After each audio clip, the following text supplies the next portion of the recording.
God morning and good morning. Welcome to another episode of Talking Cancer, My Journey, My Way. I am your host, Louis Lopez. Thank God for the wake up. Thank God for the wake up. Thank God for the wake up. Man, it is a blessing to be on this side of the dirt for sure. Being able to see and love your loved ones and just beating cancer another day. Another day. Another day you're able to get up and live and breathe and do the things that you need to do for yourself, for your family, and enjoy the world. If you're not putting a smile on your face, something's wrong. Seriously, you have to look at the bigger picture here. This is what it is. All right? Seriously, I mean, we're here. The question is, the fact is, we all know cancer sucks. But like I always say, you don't have to live in that space. You do not. You have a choice. What are you going to do? What are you going to do for yourself? What are you going to do for your family? To help enjoy whatever time God has given us. It doesn't truly matter. It truly doesn't matter what you leave this life from, what the label is. We're all on the same journey. Get that in your head. All right, these are just my thoughts. This is how I think. This is how I operate. Because it does help me understand, the cycle of life and accept that I have a choice to enjoy what I have. Enjoy the moment of waking up. Enjoy whatever I'm capable of doing within that time of still breathing.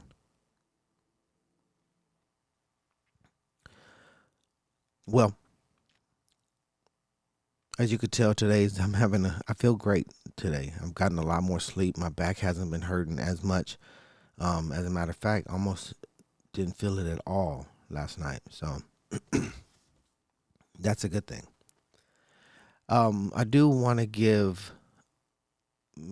help you guys continue to be aware of our colon cancer walk or colorectal cancer walk here coming up in March, March 9th to be exact, being held by C4, which stands for California Colorectal Cancer Coalition.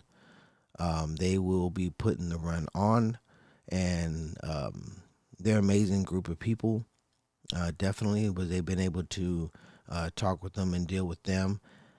I actually have formed my team. My team is called Let's Fix 45 to 30. That's Let's Fix 45 to 30.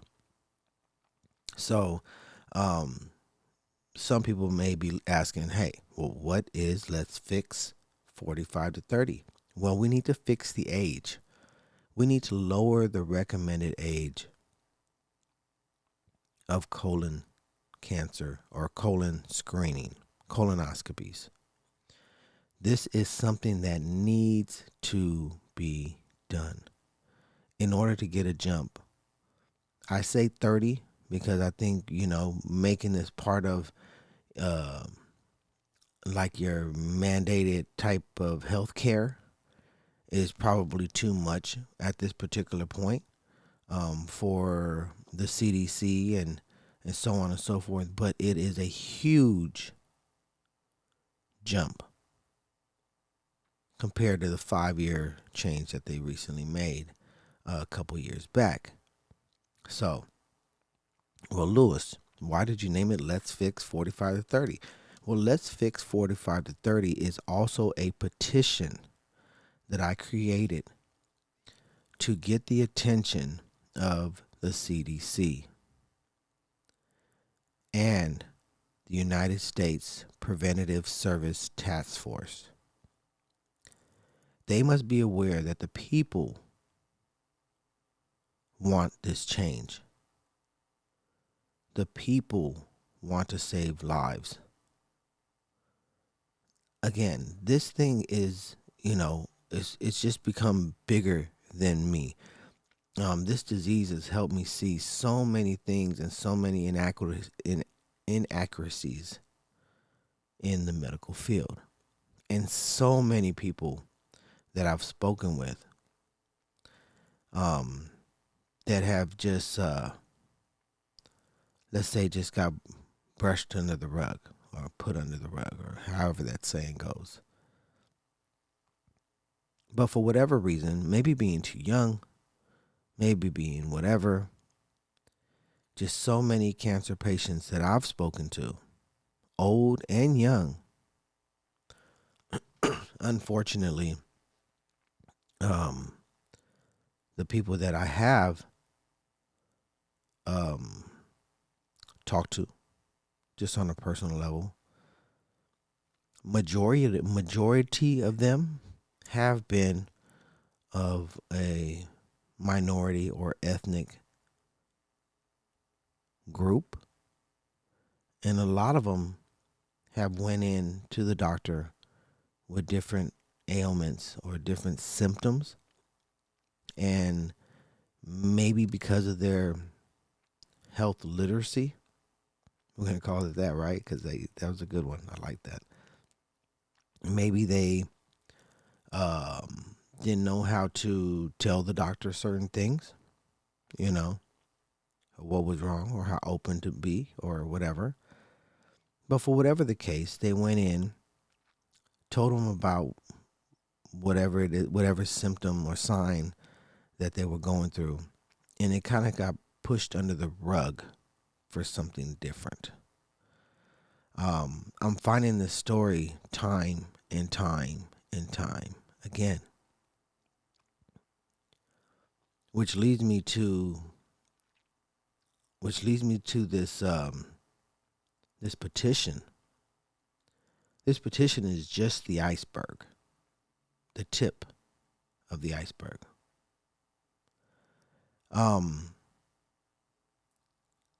This thing is so much bigger than just changing the age, but we need to start there. We need a huge change in the recommended age, but along with that comes with a lot of other things though too. The way the doctors are practicing, brushing things off for being something that is not being thorough. I think that's probably the biggest thing. I don't get that. So let's say I go in and I'm having these severe stomach pains and whatever, and you do your blood work,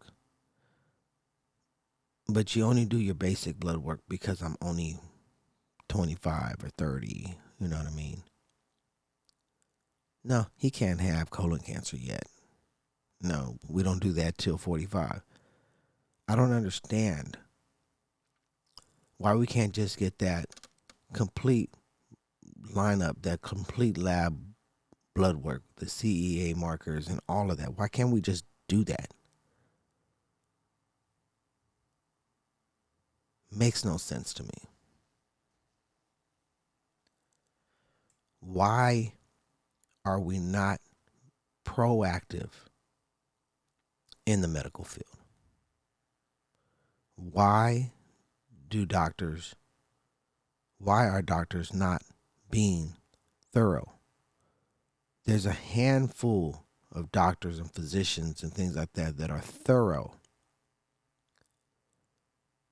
and want to make sure that they take care of you then versus procrastinate and you end up being sicker than you truly are. And then the crazy part about it is, the things that I found is that this thing And you could only take, the thing that I found was that you could only take legal action. I think it's like within a year of, say, like your diagnosis and your original, visit. You know what I mean? Like what? I mean, it's baffling. The things that they put into place, and I can't sit here and say that all doctors are bad. They'll know there are not, but being thorough needs to be accounted for. You know, I love what doctors are doing and scientists are doing. They're very, very helpful in a lot of cases, a lot. But for whatever reason, when it comes to a case like cancer, some people have cysts, some people have, um, different types of, abnormalities and things like that. And, you know, instead of just, saying, hey, let's go do a biopsy on that thing, or, hey, let's just get this blood work done because something doesn't look right. I want to look at it on your markers. Instead of just pushing that through, it has to go through this rigmarole of processes before you get to where you need to get. And then not only that, but like when you get to where you need to get, it could possibly have been a year, 2 years, 3 years since that original conversation with your doctor, that now you're in a later state of disease. These things are just crazy to me. And I had a conversation with, some doctors in the past. Um, and this was more towards the beginning, and I had this conversation a little later as I start to become an understanding of the disease and things like that. And okay, hey, I'm looking back at my records and all of this stuff and, whatever. And so I'm having a conversation with some of the higher ups about it and like, hey, we could have caught this earlier. How come you guys didn't tell me anything? And they told me, well, it's assumed. This is like their exact words practically. It's assumed that you know what this means. They told me that. I'm not a doctor. I didn't go to medical school on any of that. And they were upset with me because I told them, I said, look, no, it should not. It should be assumed that I'm ignorant to health literacy. It should be assumed that I am medically naive to the terminology in which they use.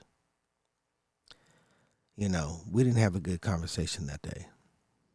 And, although they heard my point, they didn't acknowledge because they don't want to do nothing about it. There's big stories here, huge stories, but that's neither here nor there. It's what's done is done now, and now all I could do is continue to live the life and fight the fight.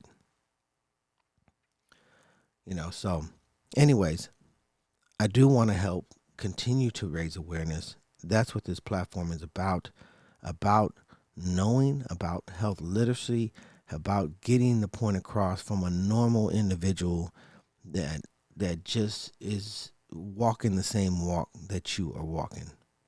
I'm just a normal guy with a 9 to 5 that gives you a podcast early in the morning. And hopefully I could grab the attention of some of the younger folks out there, to kind of push the issue, letting them know that you have a voice, use it. And if you don't like what your doctor is telling you, you're able to fire them and get another damn doctor. Straight up. Most of us take the word of our doctor as that's the Bible. But if you're not comfortable with your doctor and telling them and opening up to them about your issues and what you need done, then you need to find another doctor that you are comfortable with. you know. So that's that. So remember, um, I will be walking March 9th. Let's fix 45 to 30. 45 to 30. If you haven't signed the petition, please go to change.org. Look for Let's Fix 45 to 30. It should be there. If not, you can look at the link. I'll put it on my on this episode, so you can find the link in somewhere, probably in the bio or something like that. So just go ahead and look for that, and especially if you're on Spotify, you could click it on Spotify straight through the link. If you're like on Pandora, I don't think you can. Whatever, but and I'm not sure about like Apple Podcasts or not, but anyways, it is there. Also, I want to give a shout out to Leal Health. That's Leal Health. Leal is a AI type app which you could put your cancer diagnosis into. Put all the information that you have, and if you can answer, cool. If not, cool. But answer what you can. Especially those that are early with their diagnosis. Like, hey, oh, I just found out I got cancer. This is really, really good for you and good for others as well. But it's really, really good for you because once you're diagnosed with cancer, you get to find out that things move really fast. They push fast. They want all these labs done. All the doctors are involved now, and it's time to make money. That's kind of how I see it sometimes. Anyway, I shouldn't think like that, but that's where my mind goes. Anyway,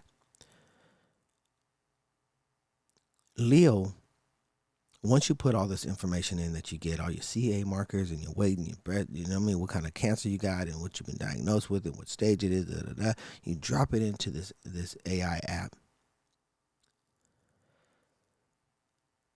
And it, in turn, it processes all that, and then it spits out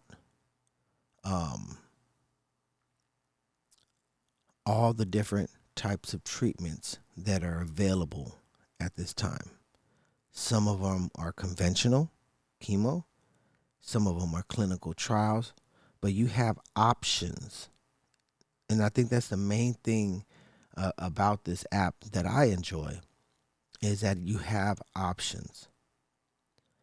And I just stumbled on this because, I'm constantly looking at things. The algorithms of the computer finally starts putting this into my social media, and I found it. So I wanted to know more. I wanted to, do more. I reached out to them, and, I wanted to thank them for the platform and everything that they do. So, we had a lengthy conversation. And I'm actually honored right now because not only did we have a great conversation, and their platform has helped me a lot to reach out and talk to my doctors about these different types of options. Some of the options my facility actually offers. So I was able to talk to them about that and be like, hey, what's this? What's that? You go into the doctor armed with information, and your doctor looks at you like, almost like, where'd you get this from? Like it's top secret information or something. Really helpful app. So look into that. Leal, Leal. Anyways, but I'm super honored because Leal actually made me, I guess you could, like an ambassador, to help with their kind of like promotions and things like that, and actually quoted me in something that I've said. So I thought that was pretty amazing. They actually used my image, put it on their social media and things like that as part of like their branding ambassador. So I thought that was pretty awesome. The relationship that we built in that aspect. So I was like, whoa, I was kind of just scrolling through Instagram last night, and it popped up. I was like, ah, dude, that's dope.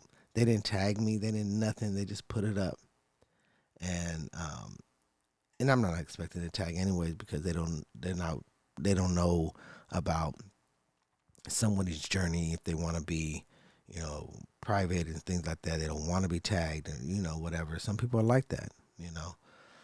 But yeah, so they did that, and it was pretty awesome. And one I think let me see the quote that they used of that I had that they got was, your mental approach to life doesn't have to be broken because of cancer. And they put it in quotes and made me one of their what they call patient pearl. Like I dropped a gem on them. You know what I mean? So I thought that was pretty amazing. You know, I felt really honored. I felt like I was being, I've been heard a little bit. You know, because this podcast could be a lot sometimes, and you look and you just want to continue to just feed this thing. Like, why aren't you listening? You know what I mean? So, but people are listening, and that just goes ahead and that little pat on the back lets me know that somebody out there is listening. So thank you, Lil. Thank you very much. Thank you, C, for the run walk that you're having in March. I appreciate you, and continue just to push forward. For those who are out there that are having pain and don't know, for the younger generation that is like, hey, something's wrong with me, but they don't go to the doctor or they're too masculine or whatever the case may be, get your butt to the doctor and get checked up. That's my time. Be sure to continue tuning in. This is Talking Cancer, My Journey, My Way. I am your host, Luis Lopez. And just continue to like, share, follow, and subscribe. Peace, love,